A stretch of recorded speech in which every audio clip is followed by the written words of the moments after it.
UAE سے آ رہی ہے، اور میں آپ کو بتانا چاہ رہا ہوں UAE میں مقیم پاکستانیوں کے لیے آج UAE کے جو کونسل جنرل ہیں کراچی میں، عتیق الرمیتی، ان کی بات چیت ہوئی ہے جیو سے، اور اس میں انہوں نے ویڈیو انٹرویو میں باقاعدہ بتایا ہے کہ جو ہمارے عزیز بہن بھائی جو UAE میں رہتے ہیں ان کو ہوشیار رہنا ہے، یعنی خبردار کیا گیا ہے کہ اپنے ملک کے کسی ادارے، کسی سیاسی شخصیت، کسی سیاسی جماعت کے بارے میں تعصب یا غلط انفارمیشن برداشت وہاں نہیں ہوگی، یعنی کہ پاکستانیز وہاں جا کر پاک فوج کے خلاف، کسی سیاسی جماعت کے خلاف، PTI کے خلاف، PTI کے حق میں، اور کسی اور شخصیت کے خلاف، ریاست کے خلاف، ریاست پاکستان کے خلاف پراپیگنڈا نہیں کر سکتے، مس انفارمیشن یا تعصب نہیں پھیلا سکتے، یہ بالکل منع ہے انہوں نے کہا، اور ایسا کرنے والوں کو سخت سزائیں دی جائیں گی۔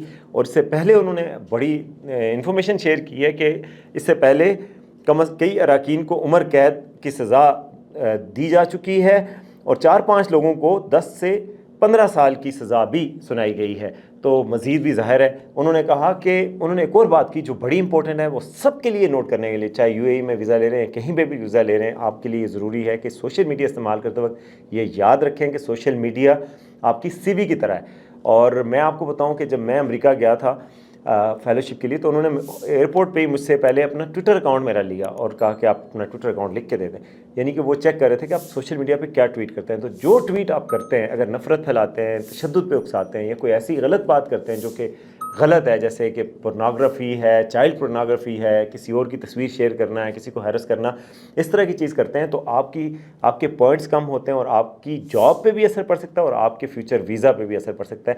یہ بات انہوں نے بھی خبردار کی، UAE کے جو عتیق الرمیتی صاحب ہیں، انہوں نے کہا کہ جی آپ جب ویزے کے لیے اپلائی کریں گے تو جو آپ لائک کرتے ہیں، جو شیئر کرتے ہیں، اور جو پوسٹ کرتے ہیں، ان کی بیس پہ فیصلہ ہوگا، تو یہ بات ذہن میں رکھیں۔ تو یہ بڑی خبردار کرنے والی بات ہے، اور بڑی امپورٹنٹ بات ہے، اس کو ہمیں ذہن میں رکھنا چاہیے۔ پہلے ہی کل میں آپ کو بتا چکا ہوں کہ پاکستان کے حوالے سے UAE نے شکایت کی کہ UAE میں جتنے جرائم ہوتے ہیں ان میں 50% پاکستانی ملوث ہوتے ہیں۔ کتنے افسوس کی بات ہے کہ ہمارے لیے یہ ایک چیز آ رہی ہے۔ اس چیز کو ہمیں ہر صورت میں ایڈریس کرنا چاہیے، اور اس چیز سے ہمیں باز رہنا چاہیے کہ ہم اپنے دوسرے پاکستانیوں کا بھی راستہ نہ روکیں، اور اپنا راستہ بھی نہ روکیں، ہم اپنے ملک کو کہیں آگے لے کر جائیں۔ میں آپ کو بتاؤں اس وقت ایمبیسیز میں رش لگی ہوئی ہے پاکستانیز کے جو باہر جانا چاہتے ہیں۔ یقیناً پاکستان میں حالات خراب ہیں، بجلی کے بل ہیں، اور بھی چیزیں ہیں جن سے لوگ تنگ ہیں، سیاسی طور پہ بھی تنگ ہیں کسی جگہوں پہ، مگر باہر کہاں جائیں گے آپ؟ دنیا ساری اپنے راستے بند کر دے گی، کیونکہ جب آپ یہ والی حرکتیں ہوں گی تو کون آپ کو ویزے دے گا؟ پھر آپ کو اسی ملک میں رہنا ہے، تو اس ملک کو کیوں نہ ہم بہتر کر لیں، اس کو رہنے کے قابل بنا لیں، اس میں جو ہم کوششیں کر سکتے ہیں پازیٹیوٹی کی وہ کر لیں۔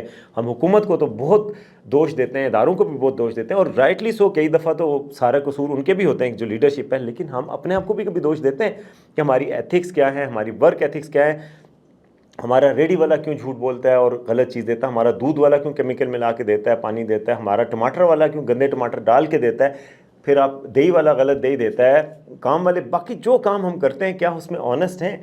صحافی آنیسٹ ہیں، سیاستدان آنیسٹ ہیں، چھوٹے چھوٹے پراپرٹی ڈیلر آنیسٹ ہیں، ہر دوائیوں میں ہم آنیسٹی کر رہے ہیں، جو کام جس کے ذمہ ہے وہ صحیح آنیسٹلی کر رہا ہے۔ میرے ذمہ یہ ہے کہ میں آپ کو سچ بتاؤں، اگر میں جھوٹ بول رہا ہوں تو میں بے ایمانی کروں گا، اپنے شعبے کے ساتھ بے ایمانی کروں گا، تو جان کے میں نہیں کوشش کروں گا جھوٹ بولوں۔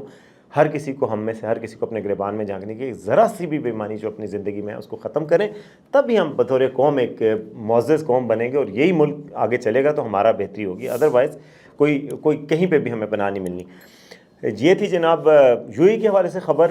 اور آخری خبر یہ ہے کہ جی خلیل الرحمان قمر کے حوالے سے میں نے آپ کو بتایا، آج ان کا ایک انٹرویو آ گیا، پہلی دفعہ ان کا ریئیکشن آیا۔ کل ان کی نازیبہ ویڈیو لیک ہو گئی تھی، اسی فورم میں نے آپ کو بتایا تھا کہ ان کی ایک ویڈیو بھی بنا لی گئی تھی، جب وہ آمنہ عروج کے ساتھ تھے تو وہاں پر ان کی ایک ویڈیو بنا لی گئی تھی، اور اس ویڈیو کے بعد کل سے وائرل ہو رہی تھی ویڈیو، ظاہر ہے نازیبہ ویڈیو ہے خاتون کے ساتھ، تو اس کے بعد آج ان کا رد عمل آیا، اور ایک انٹرویو میں انہوں نے تفصیل سے کہا، اور انہوں نے جو حیرت انگیز طور پہ طویلیں دیں۔ اس وقت انہوں نے کیا طویل دی تھی؟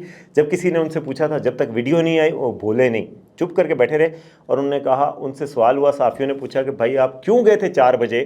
کل عدالت میں بھی یہ بات ہوئی تھی کہ 4 بجے آپ کیوں گئے تھے، تو 4 بجے خاتون کے گھر آپ کیوں گئے تھے؟ تو انہوں نے کہا جی میں پو پھٹنے کے وقت گیا تھا، پو تو نہیں پھٹی۔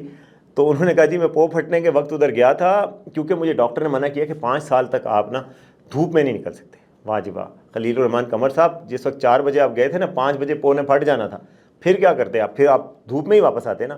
یہ انہوں نے کر دی۔ آج جو انٹرویو میں انہوں نے عجیب درفتنی چھوڑی ہے کہ مجھے گن پوائنٹ پہ کہا گیا کہ اس عورت کے ساتھ غلط حرکتیں کرو اور کرو اور کرو یعنی یار کمال ہے۔ ویڈیو جس نے دیکھی ہے اس کو پتہ ہے کہ یہ حرکتیں جو ہے وہ نیچرل تھی۔ کس نے کہا تھا کہ آپ قمیض پہلے اتار لیں، آپ وہ کریں؟ خاتون کی طرف سے نہیں ایسی حرکتیں نظر آ رہی ہیں، لیکن آپ کی طرف سے نظر آ رہی ہیں۔ اور اگر ایسا کیا گیا تھا تو آپ نے پولیس کو کیوں نہیں کہا تھا؟ آج انہوں نے یہ کہا کہ یہ مجھے زبردستی گن پوائنٹ پہ کہا کہ اس کے ساتھ نازیبہ حرکتیں کرو اور کرو، لیکن اس کے بعد کیا ہوا؟ کہتے ہیں کہ جی، اور پھر اس کے بعد کہتے ہیں میں 5 دن تک بہت ٹینشن میں رہا، مقدمہ درج نہیں کروایا۔ کیوں نہیں کروایا؟ یہ سوال ہے، ایک کویسچن مارک ہے۔ اس کے بعد کہتے ہیں کہ پولیس کو پتہ تھا ویڈیو ہے، پولیس کو میں نے کہا تھا ویڈیو ہے، پولیس نے ایف آئی آر میں اس کا مینشن نہیں کیا۔ میں آپ کو سچ بتاتا ہوں، کیونکہ میں آپ کو بتا سکتا ہوں کہ میرے ایک کولیگ ہیں، انہوں نے رابطہ کیا تھا ان سے، اور ان سے بات کی تھی جب ابھی یہ خبر ہی سامنے نہیں آئی تھی۔ پولیس ذرائع کے مطابق جب یہ خبر سامنے آئی تو ان سے رابطہ کیا گیا کہ بھائی آپ کا کیا موقف ہے، تو یہ گھبرا گئے، اور اس وقت انہوں نے رپورٹ درج کروائی۔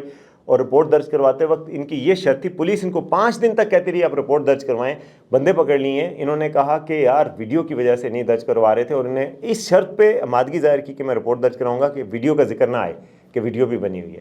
اب جب ویڈیو لیک ہوئی تو آپ کہہ رہے ہیں کہ جی پولیس نے خود ویڈیو نہیں ڈالی۔ کم از کم میں یہ بات جانتا ہوں کہ انہوں نے ویڈیو کی ریکویسٹ کی تھی کہ ویڈیو کا ذکر نہ آئے۔ اب آپ ویڈیو آ گئی ہے تو اب یہ کہہ رہے ہیں کہ مجھ سے زبردستی انہوں نے کر کے بنوائی تھی۔ کتنی دفعہ آپ غلط کریں گے خلیل الرحمان قمر صاحب؟ کل ان کے وکیل نے کورٹ میں، جب اینٹی ٹیررسٹ کورٹ میں ان کا کیس پیش ہوا تو انہوں نے کہا میرے موکل ایک درویش آدمی ہے۔ تو جج صاحب حیران رہ گئے، انہوں نے کہا یہ کیسے درویش آدمی؟ تو 4 بجے تہجد پڑھ رہے ہوتے ہیں اور یہ پوپ پھٹنے کا انتظار کرتے ہوئے کدھر کدھر پہنچ گئے۔ یہ بڑی حیرت کی بات ہے، کیسے درویش ہیں۔ اللہ معاف کرے، ہمارے رویے ایسے ہوتے جا رہے ہیں کہ ہم کہتے کچھ ہیں اور کرتے کچھ ہیں۔ انہوں نے کیسے کیسے دعوے کر رکھے تھے ان کے حق میں، تو یہ کہا تھا خلیل الرحمان قمر تیری جرت کو سلام۔ وہ پرچم وہ بھی لگے تھے، لوگوں نے ان کو کہا کہ یہ پتہ نہیں یہ کیا ہے، ان کی تصاویر، ان کے آئیڈیاز دیکھیں، یہ کیا کیا کرتے تھے، نفرت پھیلاتے تھے۔ اب جناب ان کا، اب اللہ معاف کرے کہ اس طرح اللہ تعالیٰ ہر کسی کے پردے قائم رکھے، لیکن بہرحال غلط بیانی سے کام نہیں لینا چاہیے۔ یہ تھی جی آج کی خبریں، امید ہے آپ کو پسند آئیں گی۔ کمنٹس میں ضرور بتائیے گا کہ آپ کو کیسا لگا، اور دیکھتے رہیے آج کا سچ ہے۔